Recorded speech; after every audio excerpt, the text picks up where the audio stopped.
So Daniel's about to press out the wheel bearing out of the hub.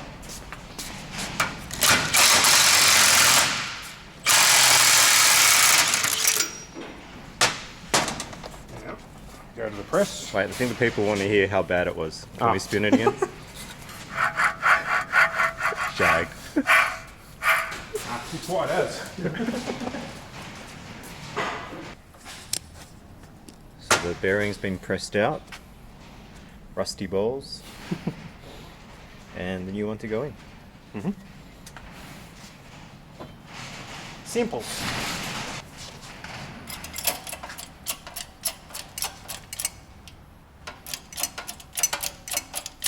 Look at that. Satisfying. You look like you've done this before. Not Soarer ones. Not Soarer ones? I can add that to my repertoire. Yeah, nice. But yeah, pressed many a bearing, that's for sure. Awesome. So now we just need to get something like one of these that is just the right diameter, so that we can put it down enough, because still you can see where the old one's at. Yes. And then the circlip goes in to retain it. So Beautiful. I'll find something like that. That's pretty close. Here's one I prepared earlier. Yeah, that should work. Beautiful. That should work nicely.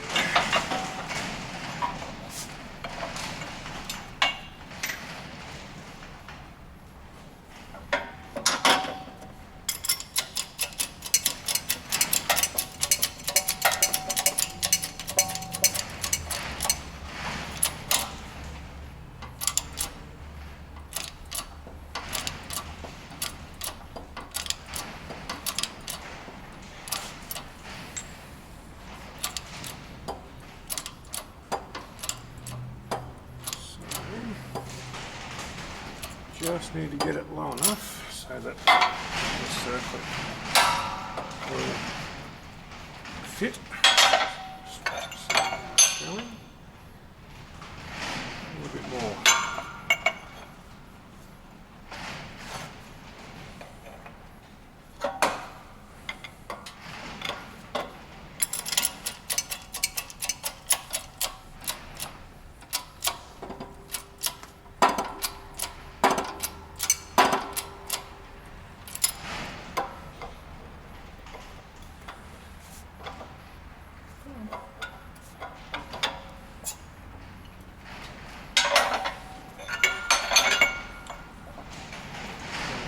So will it bottom out if you go too far? Yeah, so It it's got a like an edge. Okay, basically, yeah. you can see where it's Yeah, where the old one was sat. Yes, yep. And it bottoms out just so there's enough room in that little crevice Yeah, to beautiful. put the circlip in. So Very nice.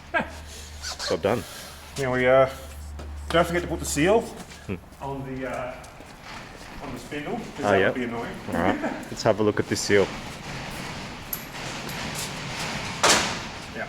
So seal goes on there, and then hub presses in there. Awesome. So Looking good. even remember to put the dust shield on. Oh, nice. You only forget that one time. Yep.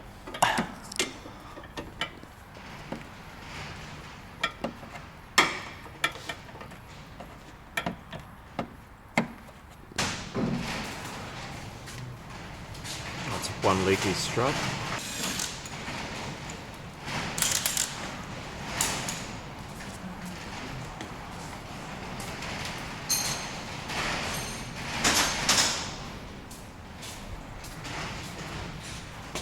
There wasn't much green left.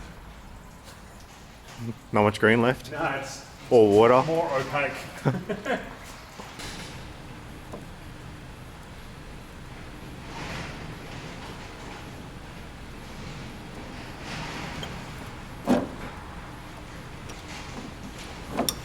Alright. See where that gets us.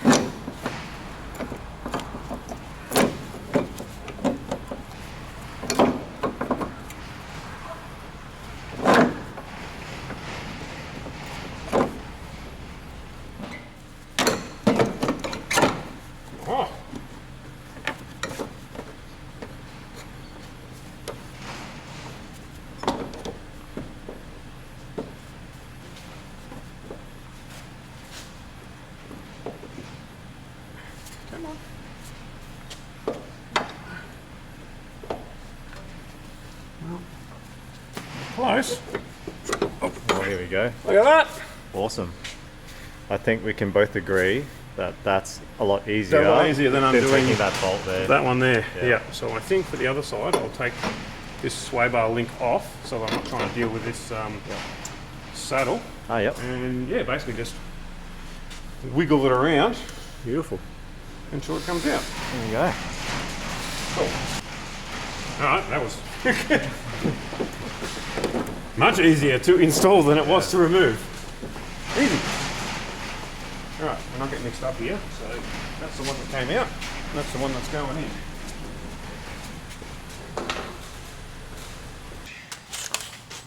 Brackets back in. Sway bar links back on. Bottom bolts for the struts back in. And then move on to the rears. Tip. Tech tip, leave bolt, put nuts on the top, but don't do them up so that it allows you to still move the strut around. So, because sometimes if you do them up, it'll pull tension on the strut and it'll pull it out, and then you'll struggle to try and get that bottom bolt in. Yep. Whereas if you leave it loose, bolted in but loose, you can manipulate it so you can get the bolt into position without smacking yourself in the face with a bracket bar or something. So. Beautiful.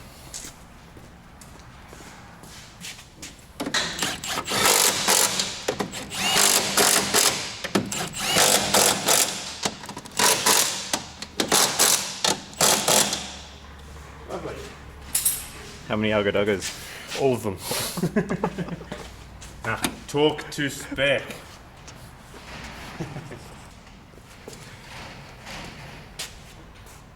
I can see why I was knocking. Sneaky boy.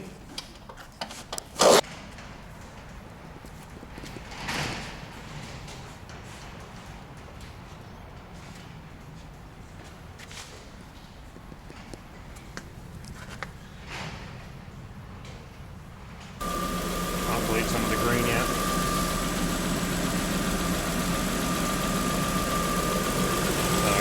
Heater on. Open the heat for. Try and dilute as much of the green as we can, and then wash it all out again. And then pink. Got the good stuff.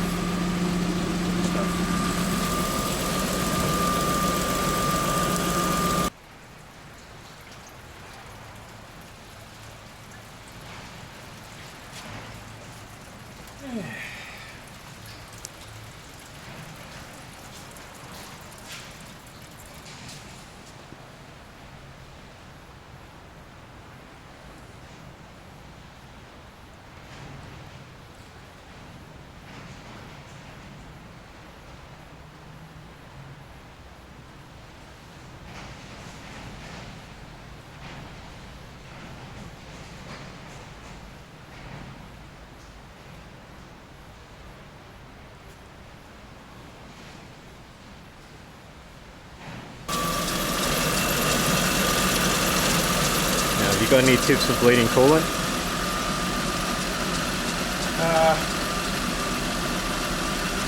Do as many heat cycles as you can, really. So make sure that your heater's on, obviously, so that it's circulating through the whole system.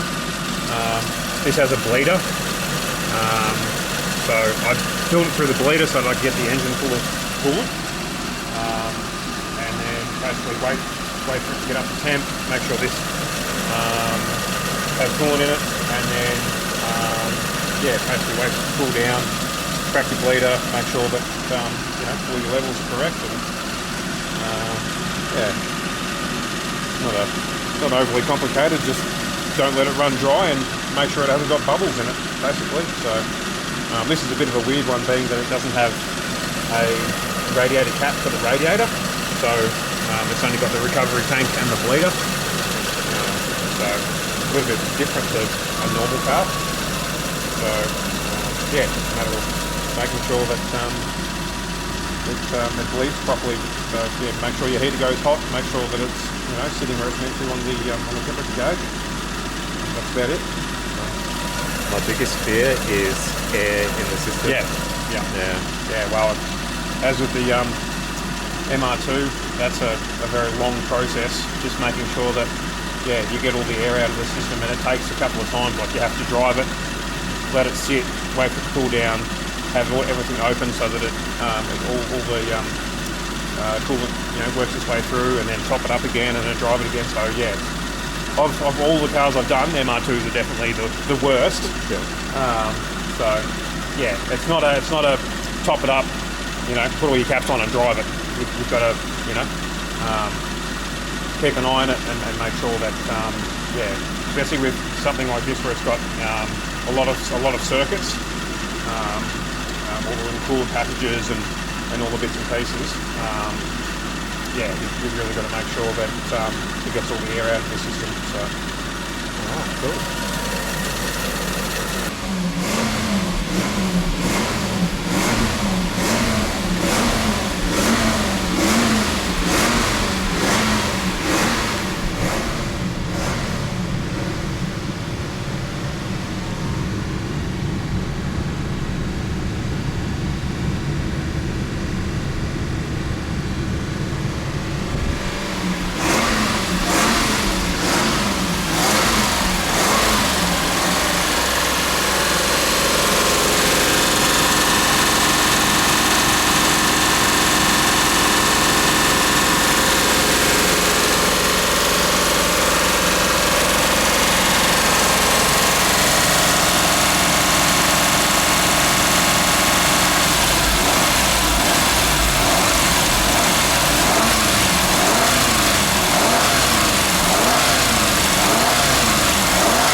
bringing the engine RPM up obviously makes the water pump spin faster, and then yeah, pushes out all the air, more, you know, more flow through the cooling system. So make sure that you don't just let it sit at idle, otherwise it won't push all the It's going hot. We've got heater circulation.